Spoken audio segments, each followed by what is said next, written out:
couple of weeks out from the Huskers opening the season at the Horseshoe against the Ohio State Buckeyes. If you want to be a part of the program, 531-500-4686. You can fire us off a phone call or a text on our U.S. Cellular text line. Proud to be the official wireless sponsor of the Huskers. U.S. Cellular, connecting Husker Nation. Well, Coach, let's just how's practice been in the last week with the pads on for the guys?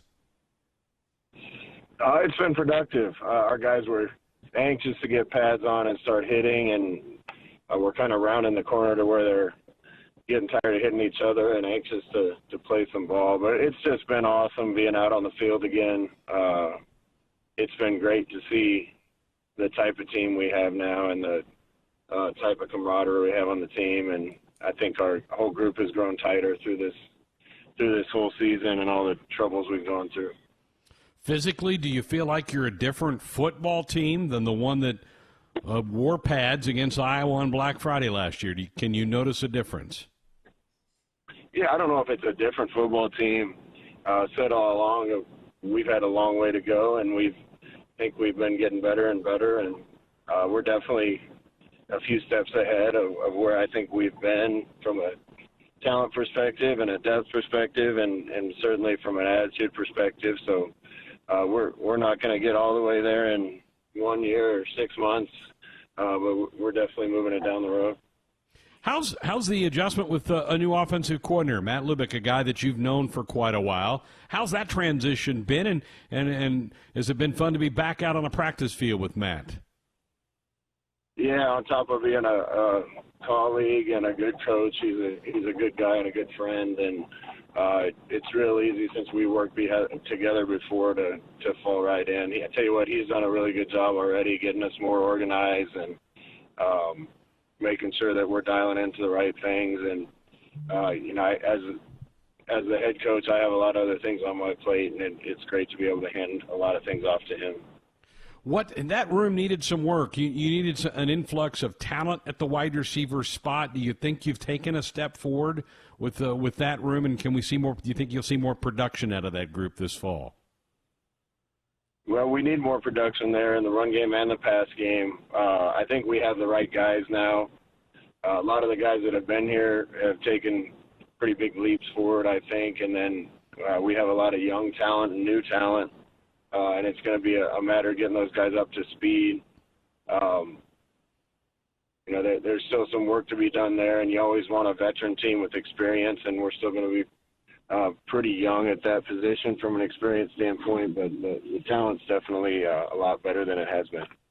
How's the play of your quarterbacks been in the week into this fall camp? Yeah, I've been really happy with that. We've gotten really good quarterback play at times, and some other times where I thought we could have made better plays. But, like I said before, I think a lot of that is dependent upon the people around the quarterback and us putting them in the right position. And Adrian and Luke have both had really good summer and fall, and looking forward to watching those guys play.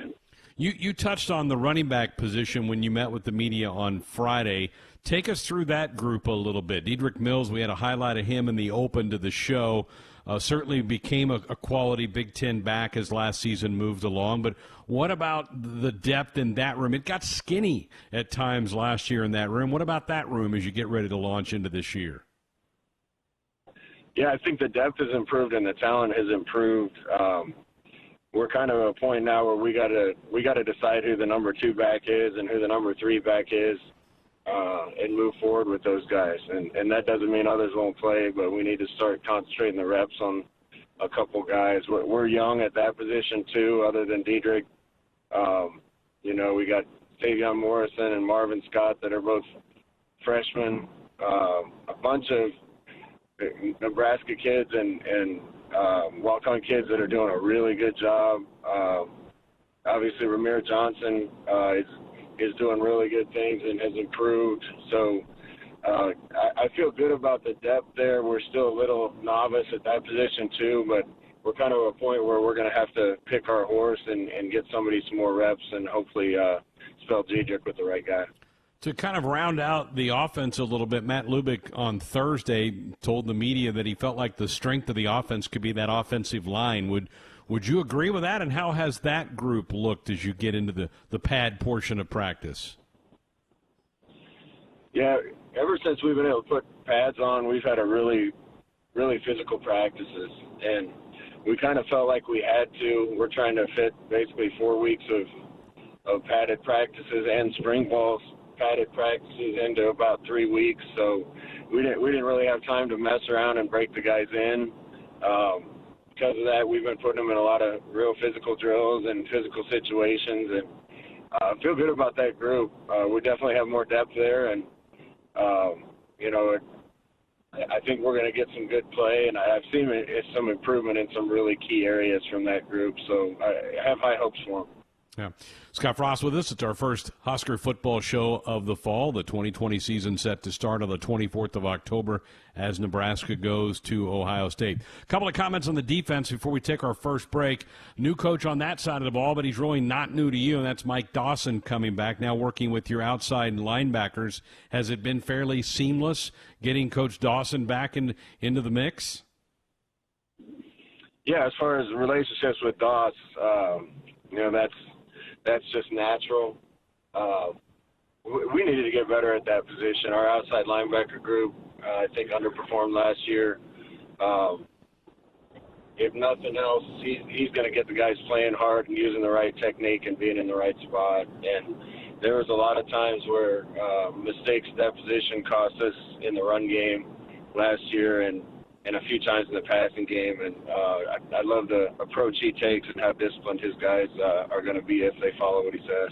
Are you seeing progress with that group so far? Yeah, we are. We've had a couple guys nicked up at that spot and miss a little bit of time, but it's allowed us to give a lot of guys reps, and like I said, if nothing else, I think that group's going to be better just because of the coach they have working with them. Yeah. All right, let's go up front. You got some losses up front. The Davis twins graduated. Both are in the NFL. Darian Daniels on a practice squad in the NFL.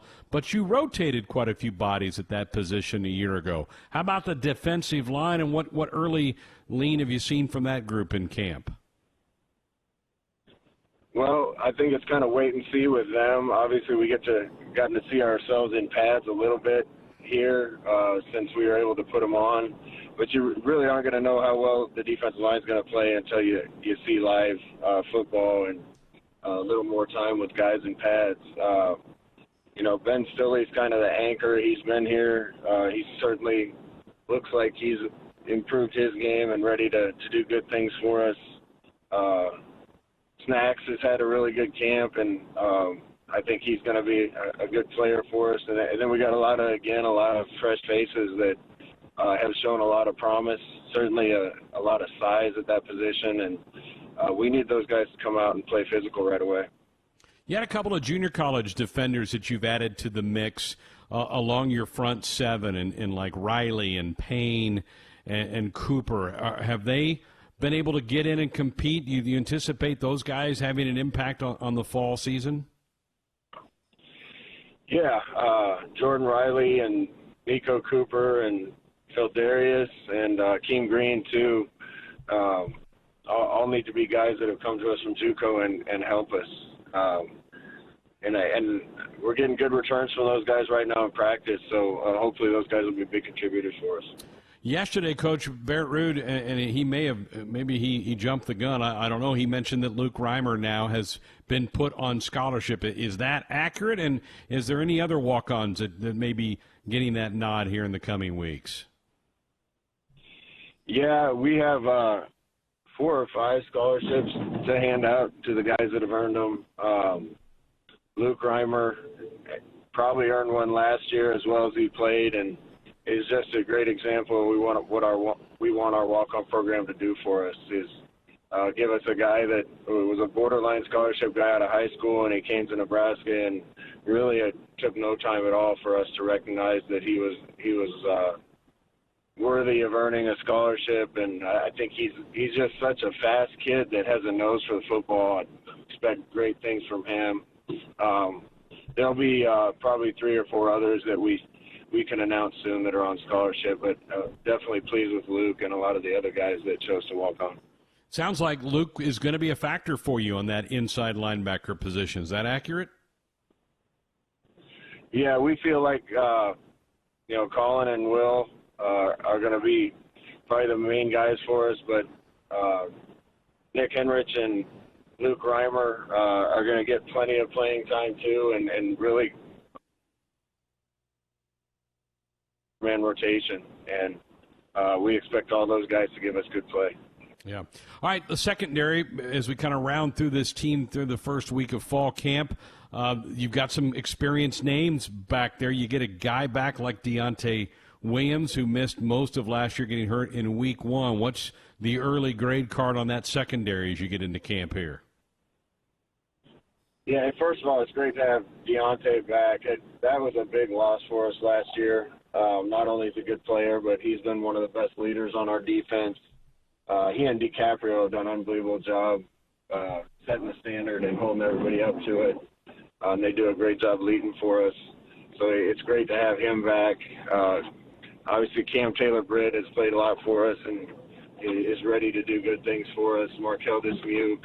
And then we just got a gang of young, talented guys that are fighting for playing time and trying to work their way up. And we're excited about a lot of those guys. I feel really good about the secondary. We got to do a better job getting pass rush and do some other things to help them. But those guys have done really well in camp. All right, Coach is with us, 531-500-4686. Let's take a call before we go to our first break. Let's go to Norfolk and Brian. Hello, Brian. You're up with the head coach. Hey, guys. Yeah, Coach, I was just wanting to talk to you about Omar Manning. How's he looking in fall camp? And tell me, how the rest of the wide receivers are doing. I kind of missed that part. Yeah, I feel like we have a lot of depth at receiver, definitely a lot of new faces that are adding a ton to the talent there. It's going to be a challenge to get those guys up to speed to help us as fast as they can.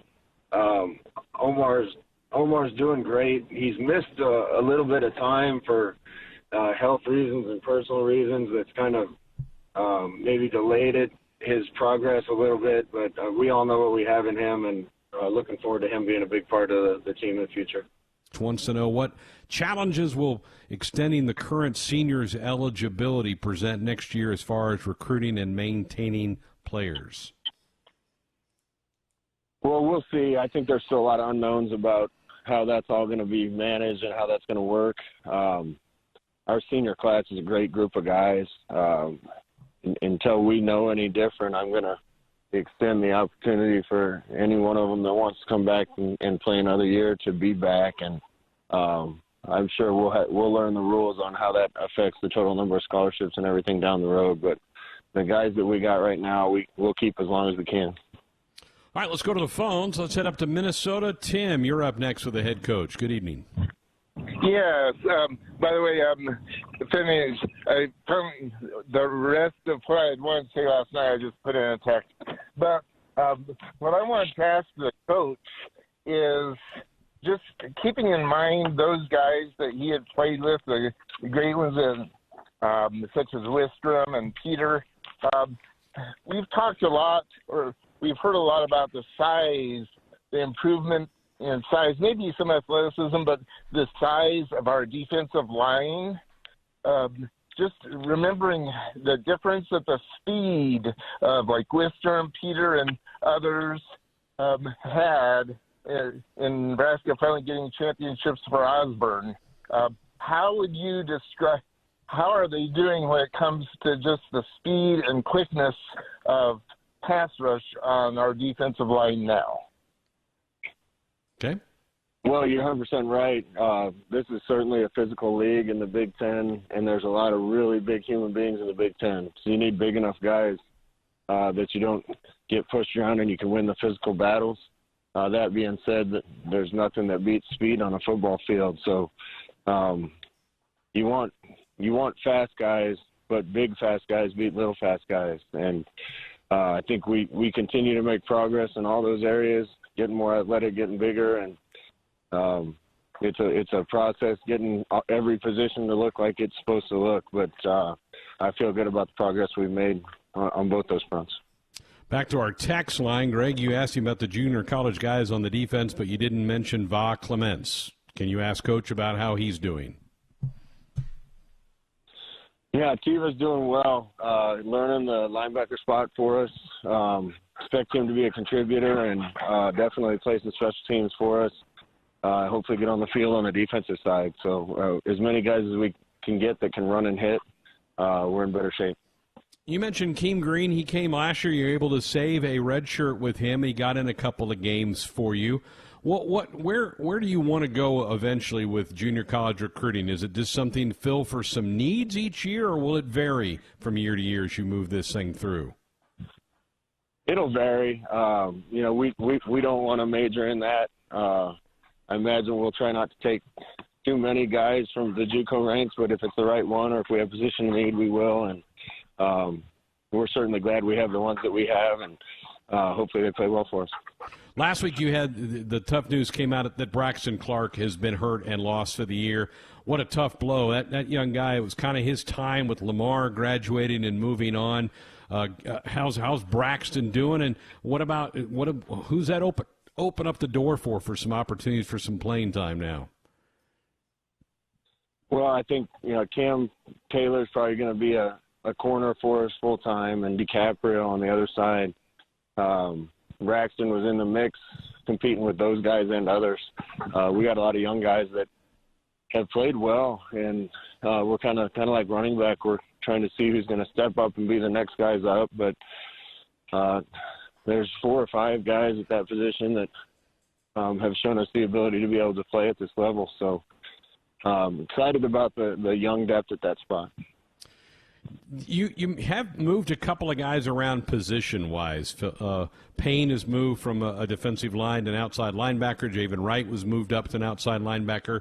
What have you experimented much, or because of the reduced practice time before your first game, are you limited in what you can kind of try out with some guys right now? We've had limited practice time, but we kind of haven't. We've had a lot of practices, just not many with pads on, a lot of walkthroughs. Even though we missed spring, we've got to know our guys pretty well, and we're just trying to do the best we can to shuffle them. In Javen Wright's case, he's a big athletic kid, and we felt like he could give us help in a bunch of different positions. But with him gaining a little bit of weight, feel like he could be even more valuable for us down. The opposite of that, Phil Darius lost a little bit of weight being sick and came back to us, and we decided to move him to the outside backer. So we're just trying to take all those pieces and get them in the right spots. All right, I didn't ask you about a couple of positions. I'm going to go back through my list here. Tight ends. What about the tight end position? You've had some of these guys, Stoll, Allen Raftall, for a couple of years now. How about that position, and what growth are you seeing there, and how big a part can they be of the offense this fall? Yeah, they need to be a bigger part for us. Of all the position groups on the team, that one is performing maybe as well or better than any of them. Really pleased with Coach Becton's guys and the job he's done. Jack Stoll coming back. Austin Allen just continues to improve and does really good things. And then Travis Vokalek and Kurt Raftall at that spot. I think we got some talent and some depth, and we need to do a good job as coaches using those guys. And how about the kicking game? That certainly was a spot that was not a positive in a lot of cases for Nebraska last year. You've brought in a handful of kickers. What's the update? What's that look like in the first week of fall camp? Well, it's going to be better. We're going to make it better. And like the group, we have a lot better now. Will Pristup and Daniel Cerny are battling to be the punter. Quite a few guys that are battling to be the kickoff, probably led by Colton Crawford. But I've definitely seen improvement from what we saw last year. A lot of hidden yards lost, weren't there, Coach, last year with, maybe a punt that didn't get as far down the field or not been able to get kickoffs out of the end zone. Do you go back and chart hidden yards that you gave away or didn't collect in that phase of the game? Sure, and the stats are really telling. We've had terrible average starting position on both sides of the ball, and Coach Osborne every game before we played said the same three things. He said the more physical team is going to win, the team that wins the turnover battle is going to win, and the team that plays better on special teams is going to win. And that's a phase of the game that having more athletes will help with, but we definitely need better execution and better play to give ourselves a chance. You brought in a guy to kind of help analyze that position for you. Has that paid off? Has that been beneficial in the first 7-8 months he's been on campus with you? Yeah, it has. Having somebody off the field that can devote his time to that, I hope pays off when we get into games here. It's tough to coach a position and put enough time into special teams that you would need to have that unit be elite. So hopefully this will give us someone with his eyes completely on the special teams and devoted to that, and hopefully that pays off. Coach, can you talk about how you feel about your 2021 recruiting class, and are there certain positions you're still looking to add to that class? I feel good about it, especially considering the circumstances. Said this before, but our best chance of selling recruits and getting them is bringing them to Lincoln, letting them see it, letting them experience game day. It's been a challenge for us to recruit a whole class without allowing any of those guys to come on official or unofficial visits to Lincoln. We're probably as far away from the average recruit that we bring in as anybody in the country, and certainly hasn't helped us that the pandemic hit and the recruiting rules are what they are. But feel great about the guys we got. I think we're building another really good class. Probably still looking for a couple more D linemen. And after that, probably just best available, maybe another DB, linebacker. So we're gonna keep working on the guys that we're talking to and try to finish it out the right way. You've had to be creative in this time when you can't bring prospective student athletes on campus. Who handles some of that? You've got some pretty good people who put together some really catchy videos and that type of thing on social media that I would think would be pretty attractive to the young man you're recruiting. Who helps you with all that? Well, the recruiting guys have done a good job, and that's Sean Dillon and Ryan Callahan and Trent Mossbrucker. They all work their butts off to make sure we're recruiting the right guys, and they piece it all together. But Ora Garst is really the creative genius in our office, and him and his team do a good job putting those videos together. And so much has had to be done virtually this year that those guys have been essential. They've been really good. Back to our text line. Coach, can you give us an update on Ronald Thompkins? How's he doing?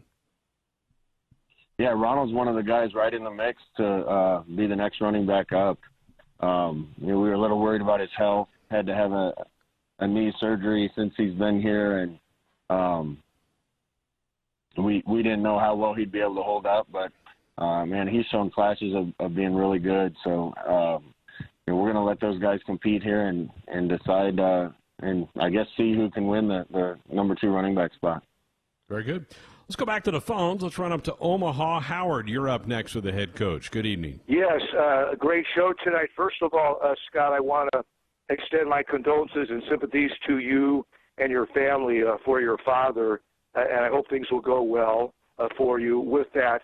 Pivoting to the football team, thoughts on the development of the leadership with the student athletes, taking ownership. Do you see a little bit more of that now in year 3 as far as the culture building, so that when it's time to play Husker football, Scott, we can go out and take out all these opponents? Best of luck. I'll hang up and listen to your thoughts, and go Big Red.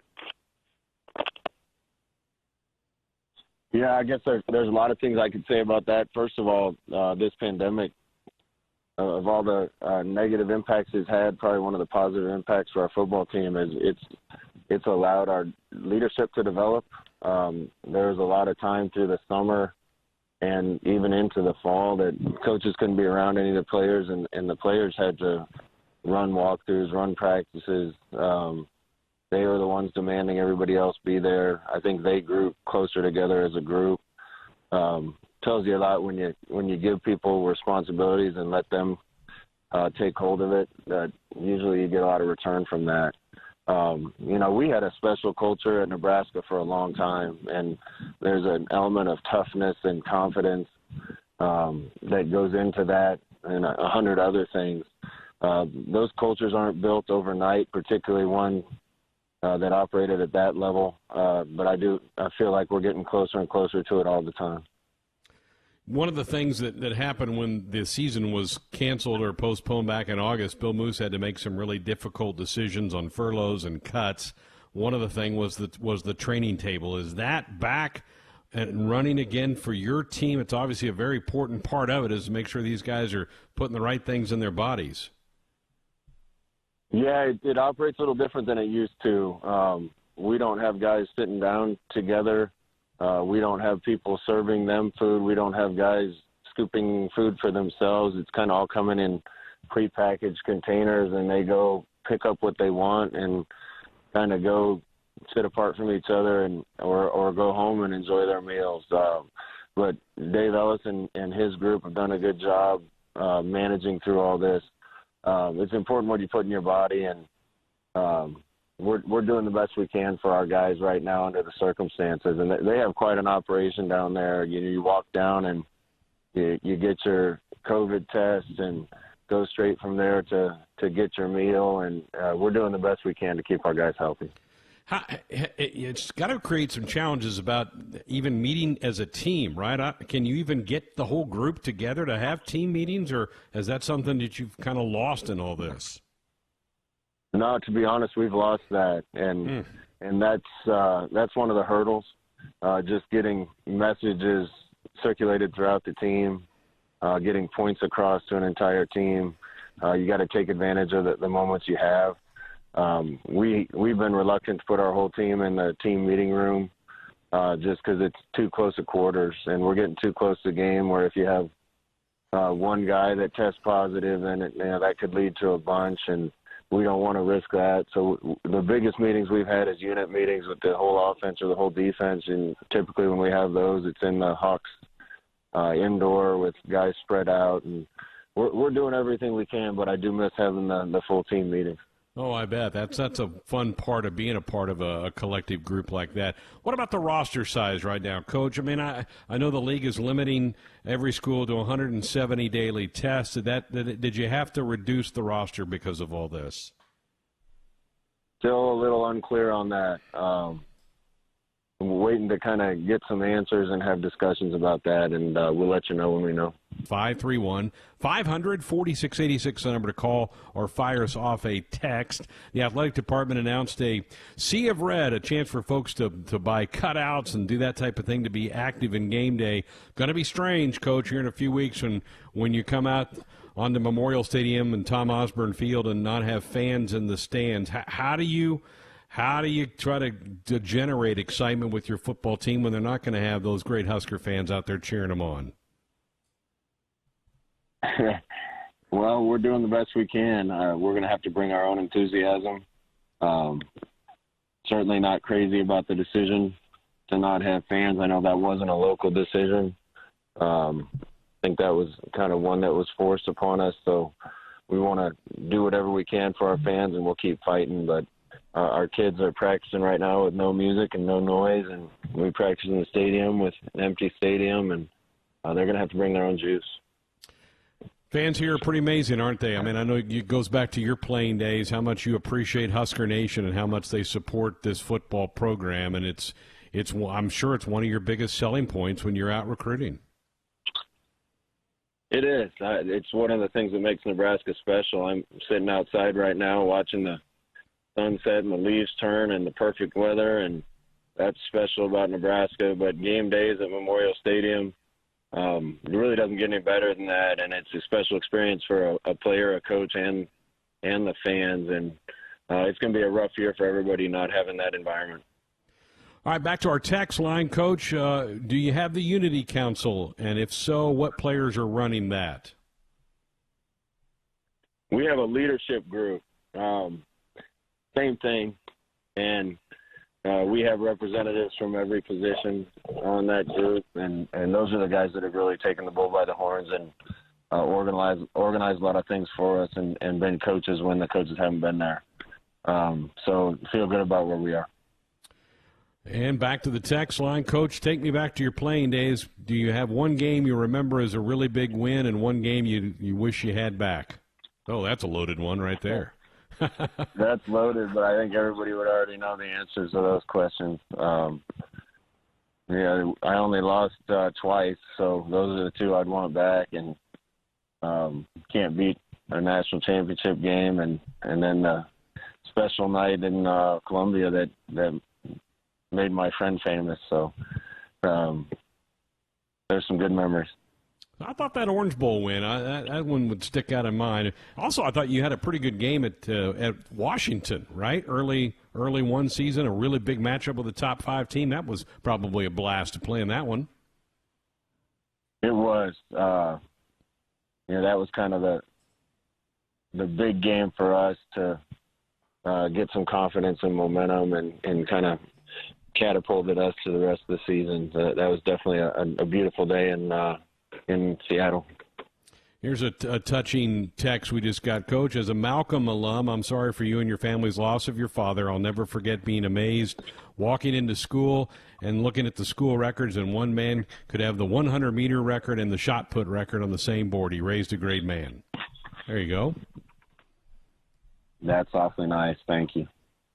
Very, very nice. All right, what's ahead? Are you going to do some scrimmages? A lot of times those happen at the end of the week or maybe on a Saturday. What's the plan as you get starting to get geared up for a game here in a little over 2 weeks? Yeah, practices have been physical. We've had a live period or two in almost every practice. Back in the day, we used to have the pit under the old Schulte Fieldhouse where the O&D line would have live pods. We've been doing that in the indoor when we were practicing outdoors. We're probably going to have a couple more situational live periods the next couple of days, and then a scrimmage on Saturday. But we're going to keep hitting. I want our guys to be tough and play with that type of attitude. Keep as many healthy as we can, but we need to get more physical. Are you to the point in camp yet where you have to start paring it down and putting together your ones and your twos and making some decisions, or are you still a few days away from that? Yeah, we'll probably start to have those conversations soon. I imagine after the scrimmage, when we really start turning our focus to our first game, we'll definitely have to make some of those decisions. With a road game up first, what are they? Is it the 70-man travel squad? What do you know about how many you're going to be allowed to take to road games this year? Is it the same? Hopefully we can take more. Yeah. Maybe that decision's been made, and I've been focused on football, but not sure. I think our kids would walk somewhere to play right now if they got a chance to play. We certainly have a big challenge in the first game, but want to take as many as we can and play as well as we can. How about your tempo? Coach Lubick last week talked about trying to get things to go a little quicker. We've talked to a couple of your players on defense earlier in this week, and they talked about a noticeable difference in the offense's tempo, that it is faster. Do you feel like you can play faster now with this offense? I think we can, yeah. We've kind of simplified some things so that it can go faster. And I've been impressed with it. There's been some times when it hasn't been up to our standard, and the more familiar our guys get with schemes on both sides, the easier it is to execute at a fast pace. So the experience and being in year 3 definitely helps.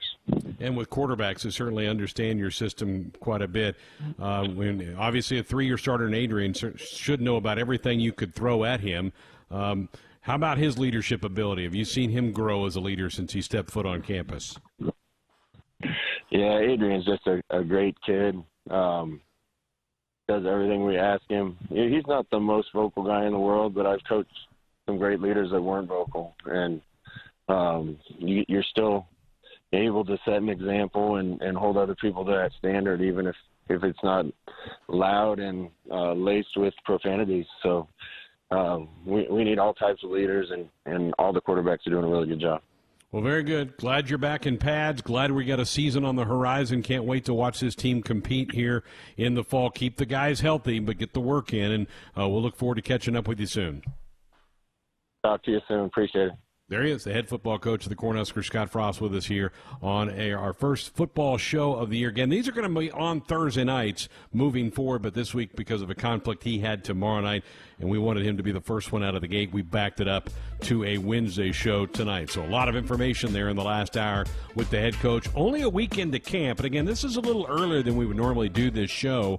Usually it's a week out from the first football game. This is still a little over 2.5 weeks out, but with the condensed season, we wanted to get the head coach on as much as possible. Looking to get maybe one of the coordinators next week. Again, Thursday nights normally will be the night for our football shows and make our way through the fall. A lot of good stuff there in the last hour from the head football coach.